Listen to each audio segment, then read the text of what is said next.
I'm Tim Malloy with the Palm Beach Civic Association, and this is Palm Beach TV, your island's newscast. The Palm Beach Civic Association has this coronavirus update.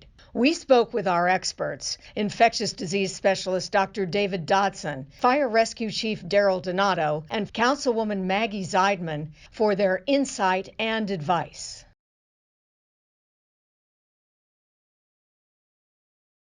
To prevent that, you not be around coughing people.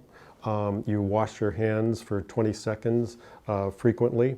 Hand washing has been shown to decrease the risk of, in the SARS epidemic, it decreased the risk of transmission by 30 to 50%.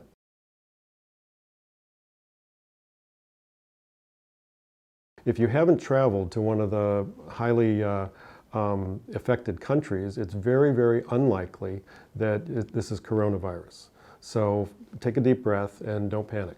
I think it's important for people in this community to understand that we've been working on this issue since the very early part of February, dusting off our plans from H1N1, where we learned a tremendous amount about how viruses or other things could impact a public health situation.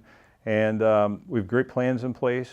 All of our employees are equipped with all the things they need to care for folks while protecting themselves. So the most important thing you can do is to wash your hands and wash your hands properly. It's recommended by the CDC that you wash long enough that you can sing happy birthday twice. But it's also important the way you lather up your hands and getting the soap under your nails. So I'm going to show you exactly how to do it properly. And just remember, consider all surfaces contaminated. It doesn't matter if the water is hot or the water is cold. It doesn't matter what kind of soap. So you wet your hands, and we'll use this one. And what you want to make sure you do is to get the soap under your nails. And then I'm going to sing it. I'm not very good at singing, so I'm going to just sing it to myself.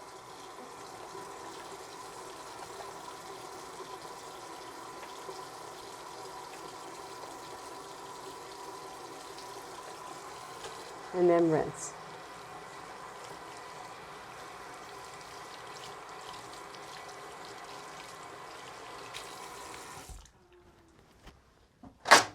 Dry. Now you notice that I did this with my arm because that could be a contaminated surface.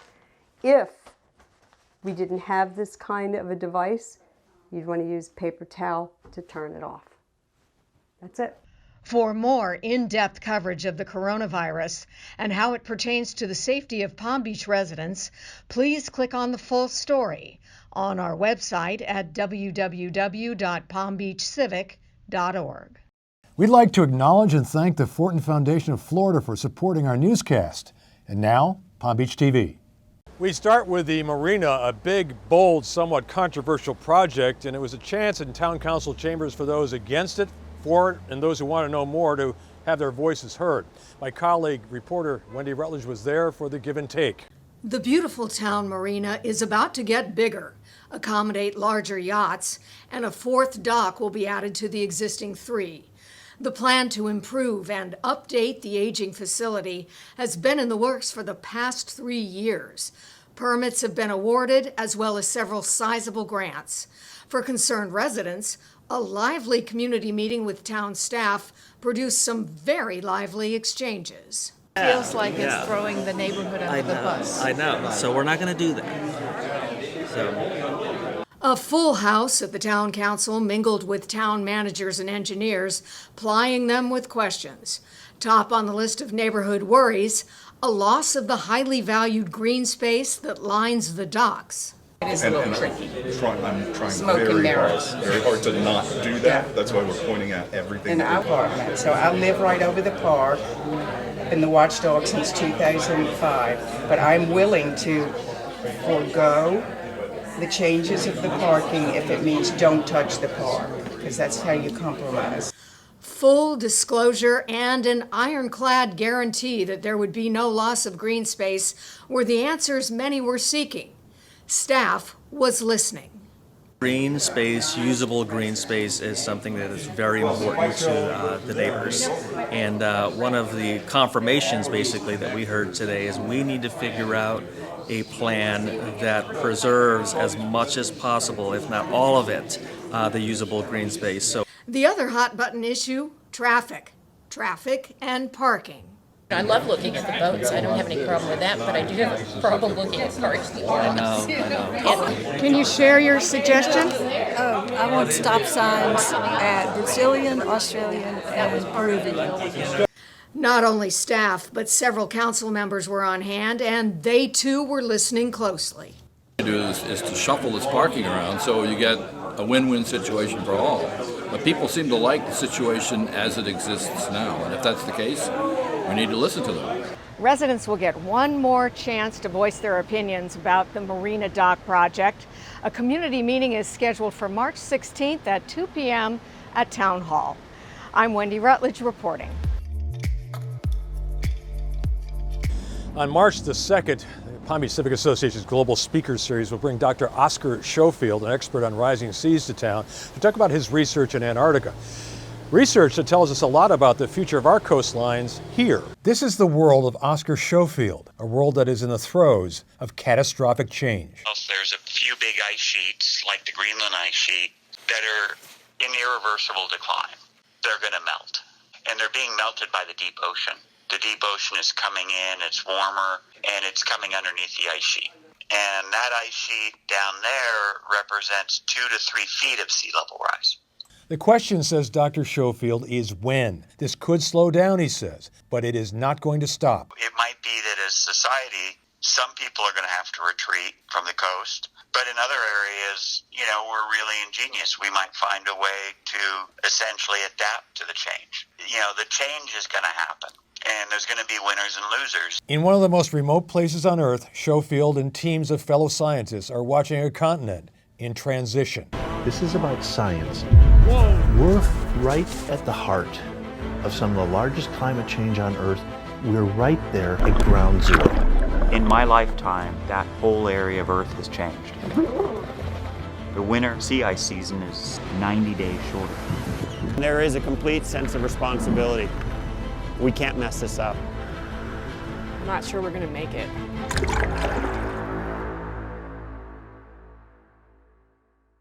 Sponsored by First Republic Bank. If you want to know more about this, reach out to us. We have the information.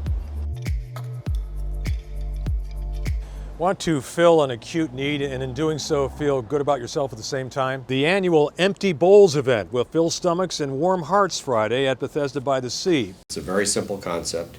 You pay $25 and you get a bowl of soup, a piece of bread and some water, plus you get your ceramic bowl to take home. And it reminds people both that there are people who are in need of food in the community, and it's a nice way to have a nice meal, simple meal, and make a $25 contribution to the Palm Beach County Food Bank. I would think. Yeah. There's a lot of volunteers from Bethesda who work very hard, and folks from the food bank who work very hard to put this on. And it's been a great success. We've had 600-700 people every year for the last few years. There's over 200,000 people in Palm Beach County who have food needs that are not met. And the Palm Beach County Food Bank delivers about 5 million pounds of food a year to the community. It's focused solely in Palm Beach County. There continues to be a great need in this county, which is why the food bank is growing and hopefully moving into a new facility later this year. All of the proceeds go to the Palm Beach County Food Bank to fight hunger in our community. There's a real need here. To purchase tickets, go to www.pbcfoodbank.org. It is week 3 of our continuing series with the Police and Fire Foundation Citizens Academy in town. In this one, our intrepid reporter and colleague Wendy Rutledge and other trainees learn about firearms and tasers. Tim, today is all about guns and tasers, and yes, we are going to be shooting guns, we are going to be shooting tasers. One thing we're not going to be doing is experiencing what it feels like to be tased, because I am told it is just about the worst feeling you can possibly experience in the world.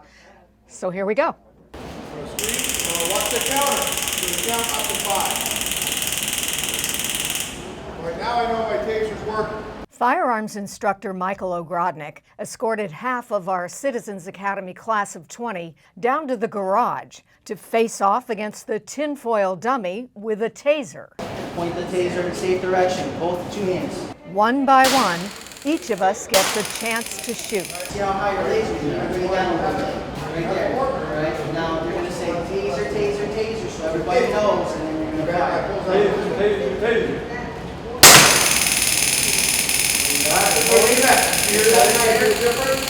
Now it's done. Now turn it off. Put the switch down.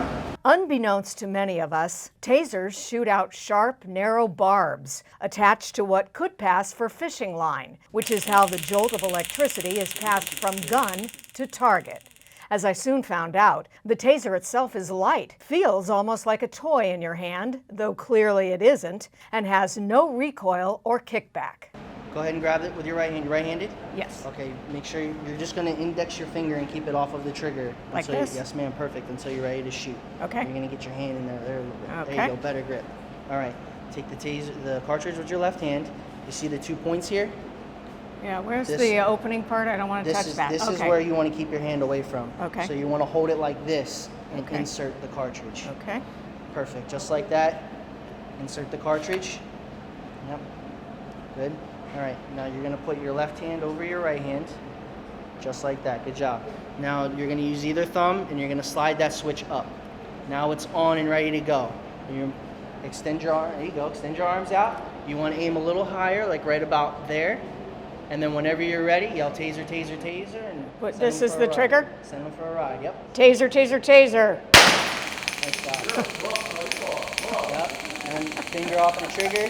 Now let's say if he's not listening now and you're telling, now he gets back up, squeeze the trigger again, and he goes for another ride. It's that simple. Oh. Now it's on to the firing range, where we are instructed with careful detail to every aspect of gun safety on how to handle and shoot a Smith & Wesson semi-automatic. So you're going to have the stance. You're going to start here. You're going to have your grip. And then you're going to extend your arms up.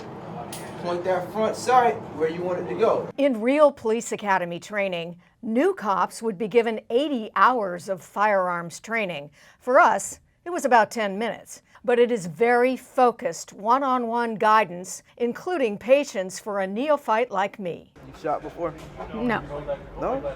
Rookie. All right, cool. So pulling the trigger is sort of slow and steady. Is that the theory? Slow and steady. Try to be smooth when you're doing it. Smooth. Okay. Wow, that guy's dead. Huh? He's dead. He's dead. You got him right in the heart. Keep going. All right, let's see if you can get him in his hand, his right hand. His right hand? Yeah. Okay. Hey, you did it. Right on his hand. All right. Good job. It's interesting to reflect that at the shooting range you can get caught up in the excitement of it all, the technique, and perhaps lose track of the fact that you are training to shoot a human being with deadly force. Something to think about. Does anyone see any shoe prints anywhere? Never a dull moment. We finished the day at the mock crime scene, learning a bit about evidence collection. Next week, we're back at the fire department, where, among other things, we'll learn how to rappel off the side of a building. For the Palm Beach Civic Association, I'm Wendy Rutledge reporting. Civic Association Environmental Committee member Linda Beatty's garden played host to more than just birds and butterflies on Tuesday morning. Association members, town council members, and select town staff were all on hand to take part in Mrs. Beatty's Ficus Replacement Workshop. In addition to the numerous examples in her own garden, Mrs. Beatty presented to guests a stunning visual exhibition of potted plants, all of which are viable replacements to the non-native Ficus benjamina, which is all too common here on the island of Palm Beach. I'm Tim Malloy with the Palm Beach Civic Association, where membership matters. If you are a member, we sure hope you'll renew. If you're not, we hope you'll join us. See you next week.